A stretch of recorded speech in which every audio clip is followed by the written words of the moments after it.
పెద్దలందరికీ నమస్కారాలు. అలాగే వేదిక దిగువన ఉన్నటువంటి మా పిల్లలందరికీ శుభాశీస్సులు.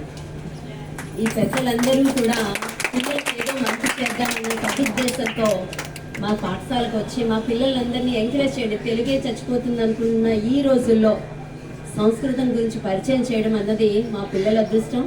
మాకు ఈ అవకాశాన్ని ఇచ్చినటువంటి పెద్దలందరికీ కూడా చేతులెత్తి నమస్కరిస్తున్నాను. పిల్లలందరూ కూడా ఈ మిగతా వచ్చిన పిల్లలు నిన్నటికి చాలామంది వస్తామని అన్నారు, కానీ వాళ్ళకి ఎంత అవకాశం ఉన్నదో అన్నది ఈరోజు తెలుస్తుంది.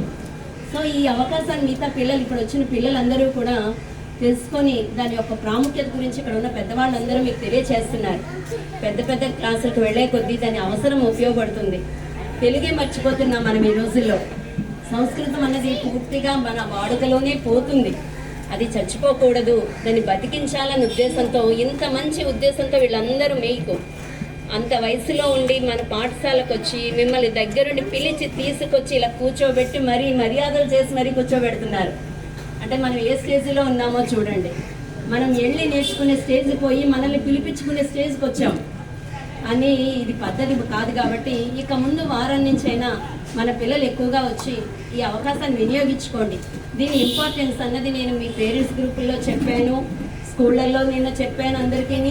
కాబట్టి మీరు కూడా ఇక్కడ దీన్ని అవకాశాన్ని వినియోగించుకోండి. ఇలా చెప్తే మాకు బాగుంది, ఇలా నేర్చుకుంటే మా భవిష్యత్తు బాగుంటుంది. ముందు ఏమీ లేదు, ఇది నేర్చుకోవడం వల్ల కాన్సన్ట్రేషన్ పెరుగుతుంది, మైండ్ పీస్ఫుల్గా ఉంటుంది.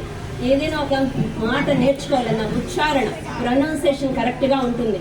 ఇవన్నీ రావాలి అని అంటే ఏదో ఒక భాష ఖచ్చితంగా మీకు వచ్చి ఉండాలి. ఇవన్నీ తెలియజేయడం కోసమే ఈ కార్యక్రమాన్ని వీళ్ళు ఇక్కడ ఏర్పాటు చేశారు.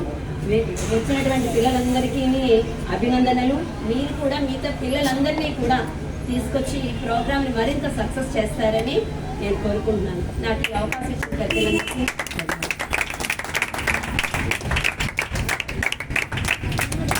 చిన్న చిరు సత్కారం అండి.